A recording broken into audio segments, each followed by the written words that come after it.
How do you deal with a evil nation like Iran with the possibility of arming themselves nuclearly? Hmm. Let's hear from the press secretary, and then I'll share some rabbinic thoughts. Updates. I do want to answer your question on Iran, of course. The maximum pressure campaign on Iran continues, but as you know, the president has made it clear he wants to see dialogue and discussion with Iran while making his directive about Iran never being able to obtain a nuclear weapon quite clear. And the president spoke to the Sultan of Oman today, who helped facilitate these talks. I have a readout for all of you.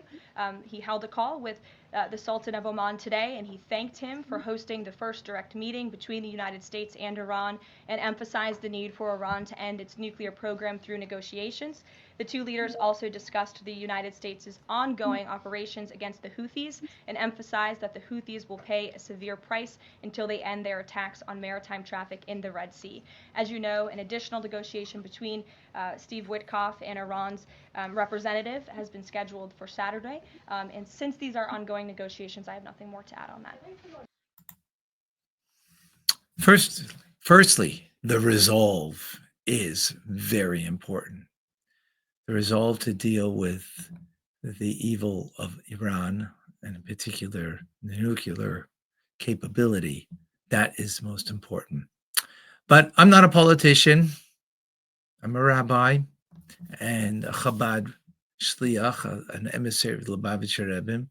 So I'd like to share with you teachings from the Bible, from the Torah, about Jacob, our forefather, Yaakov Avinu, in confronting his brother, actually, who was kind of an evil guy, Esau, who was coming after him with 400 men.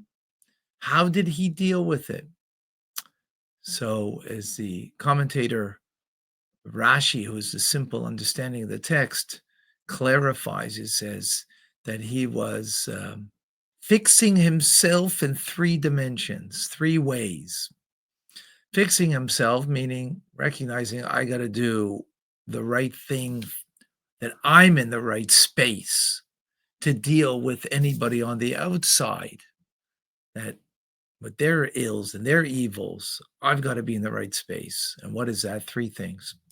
He prepared himself with prayer. He prepared himself with ready for battle. And last and third thing he prepared himself is for discussion, to have a dialogue. And in prefacing that dialogue, to give him gifts, to give his brother gifts. If you recall, Esau was very upset at his brother that he took from him what he thought was rightfully his, which wasn't, but rightfully his, the firstborn rights. He got the blessings from their father Isaac. He got it, Jacob, and he was very upset. He was coming after him, even after many years of being apart. But he prepares himself with 3 things. First, prayer, recognizing that God Almighty is in control of everything, and I need to be aligned with God. That's the first thing. Second thing is battle. I have to be ready for battle because this person's intent is not a positive intent. So I have to be ready. I don't necessarily have to use the battle, but I have to be ready for it, which is important. And the third point is, hopefully I can negotiate. I can have a conversation. And before having, I know negotiation is actually the right term, but to assuage the anger of his brother, that it should be mitigated, and therefore try to see how you can have a meeting coming together that there shouldn't be destruction. And actually, on the contrary, that Jacob would hopefully influence him in a positive way. And therefore, to have gifts, to give him gifts, and then show him that we might be able to work together here. It worked. It worked giving those gifts. But here's the caveat. It worked because Esav was his brother who hated him, right? Hated him very much so.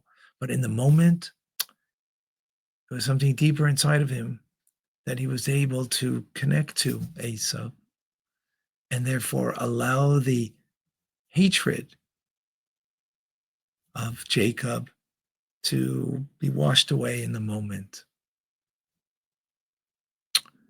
So what do I take from this is, Donald Trump, I hope you're praying. And I hope you have your whole team praying to God to recognize that we need to be aligned with God's will and what he wants from us. At the same time, be prepared for the battle and let them understand that we're prepared for that if that's what it takes. Now let's sit down and have a conversation and see if that's possible, that we can work things out. There's some biblical teachings.